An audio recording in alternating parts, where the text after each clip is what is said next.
Elle danse, Marie, elle danse, elle adore quand ça balance. Elle danse, Marie, elle danse, pour oublier qu'on va faire le point sur cette 34e journée où il y a eu, ma foi, il y a eu beaucoup de buts. 37 buts, c'est ça hein? C'est ça, Choua, 37 buts.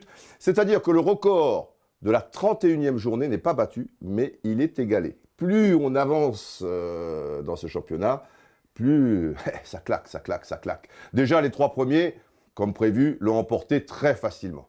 Le PSG 6-1 contre Lille, qui pourtant Lille, ils étaient pas mal, hein, 6-1, Maxwell, doublé Cavani, triplé Lavezzi, roule ma poule. Monaco à Lens, match piège. Allez, Martial, Ferreira Carrasco, le petit Silva, Bernardo Silva, 3-0. Et Lyon, pendant ce temps, 4 buts à Reims, tranquillement. Ils mènent 2-0 après 6 minutes de jeu. Allez, Tolisso, Lacazette, N'Jie et Takalfred contre son camp. Et voilà. Donc, rien que pour ces 3 matchs, il y a déjà 16 buts. Ça vous donne une moyenne de plus de 5 buts par rencontre. C'est formidable, ça. Mais c'est le Pérou, ce championnat de Ligue 1. C'est magnifique.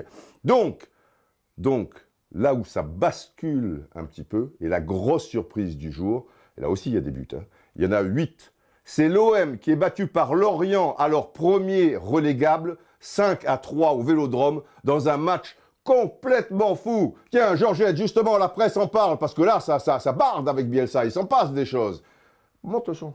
Eh bien ici, du côté de la Bonne Mère, il y a vraiment, après la stupeur, on a laissé place à la fureur. La presse s'acharne sur Marcelo Bielsa, estimant qu'il a adopté une tactique complètement suicidaire. Maintenant, d'un autre côté, notamment les supporters sont furieux après les joueurs, parce qu'il est évident que désormais, ils ont lâché le championnat, cette éventuelle 3e place, lâcher leur entraîneur, lâcher leur club de cœur, parce que beaucoup pensent à leur futur transfert.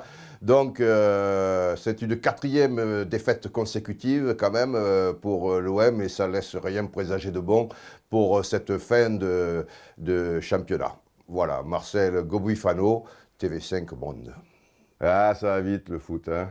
Hein, Georgette, c'est comme la vie, hein, tu es belle comme un camion, et puis après, tu intéresses moins les gens. Ben voilà, Bielsa, il en prend en plein la gueule, c'est comme ça. Les girouettes sont de sortie, voilà, un petit coup de vent, et tu passes de génie à imposteur. Alors, mauvaise nouvelle pour l'OM, parce que dans le même temps, Saint-Étienne l'a emporté 1-0 à domicile dans un match délicat contre Montpellier, et heureusement pour l'OM, Bordeaux à domicile, devant Metz, n'a pu faire que match nul, 1 but partout. Ce qui nous donne au classement, alors évidemment, dans le haut, ça ne change pas, à noter que le PSG, n'oubliez pas, a un match en moins, et puis derrière, parce que ces 3 places seront sans doute qualificatives pour une Liga Europa, Saint-Étienne est passé devant l'OM, et Bordeaux reste 6e, à 2 points des Phocéens. Et maintenant, la descente. Les équipes qui veulent éviter cette 18e place, parce qu'on sait bien que pour Metz et Lens, 19e et 20e, c'est réglé. Alors, il y a le ventre mou. Oh, un petit ventre, hein, un tout petit ventre. Rennes a battu Nice à domicile difficilement, 2-1. Mais pour ce bas du tableau, quand reviendras-tu, ma chérie, dans mes bras? Quand a perdu à domicile ce ballot contre Guingamp qui, du coup, est tiré d'affaire? Plus ennuyeux encore, peut-être. Toulouse qui menait 1-0 contre Nantes, et puis à 2 minutes de la fin, il y a cette sortie hasardeuse du gardien, l'américain Bedoya, de la tête. Et ils perdent 2 points à domicile, hein, 1 partout contre Nantes, c'est pas bon. Je vous ai gardé le meilleur pour la fin. Ah oui, le match à 6 points. Le match à 6 points qui tue. Et vient ton nom Gaillard, qui jouait à domicile contre Bastia. Les Bastiais qui s'en sortent plus depuis cette finale de la Coupe de la Ligue, ils ont perdu chez eux contre Reims, enfin c'est compliqué. Les Corses ont du cœur. Ils sont fiers, on le sait. Et ils l'ont emporté à l'extérieur 2-1. C'est pas beau ça? Un doublé du jeune Cabano, 18 ans. Hein? Hein, Georgette? Oh, il y a Ghislain Printemps, pousse le son, l'entraîneur de Bastia, écoutons-le. Vous me prenez au dépourvu. Oh, on fait la fête dans les vestiaires, là. C'est incroyable. Eh? Non, je ne suis pas corse, mais bon, je me suis imprégné de cette merveilleuse culture. Et puis je suis du Sud. Eh oui, qu'est-ce que vous croyez? Ah, à la mi-temps, les murs, ils ont tremblé. On était mené 1-0. J'ai pris le petit Camano dans les yeux dans les yeux. Je dis, petit, tu viens de Guinée, on t'offre ta chance. Et toi, qu'est-ce que tu fais là? Tu fais quoi sur le terrain? Tu dors? Oh, petit! Et résultat, il a marqué 2 buts. C'est que la fierté, c'est important chez nous. Hein? Elle n'est pas belle, ma sœur? Ah bon, tu la trouves belle. Comment ça, tu la trouves belle, ma sœur? Ça veut dire quoi que tu la trouves belle, ma sœur? Tu n'aurais pas une idée derrière la tête, des fois.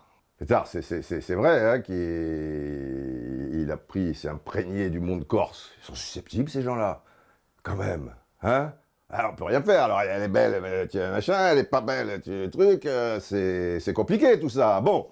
Alors, au niveau de cette 18e place, 6 équipes sont dans le coup à 4 journées de la fin. Rendez-vous compte. On va voir un petit tableau et vous constatez qu'entre le 18e, désormais Evian-Thonon-Gaillard, et le 13e, Bastia, il n'y a que 3 points d'écart. Et les 6 équipes sont donc Bastia, Toulouse, Caen, Lorient, Stade de Reims et Evian-Thonon-Gaillard. Qu'est-ce qu'il y a, Choix? Ah, ton verre, il est sale. Tu sais ce qu'il te dit, ton verre? Hein? Qu'est-ce qu'il dit, Ghislain Printemps? Oh, Roustam, tu veux que je te dise? Tu es susceptible, petit, tu me plais. Eh ben voilà, on est tous pareils, tout s'arrange. Quand ça swing, Marie, elle swing, et tous ces complexes débiles. Allez, portez-vous bien.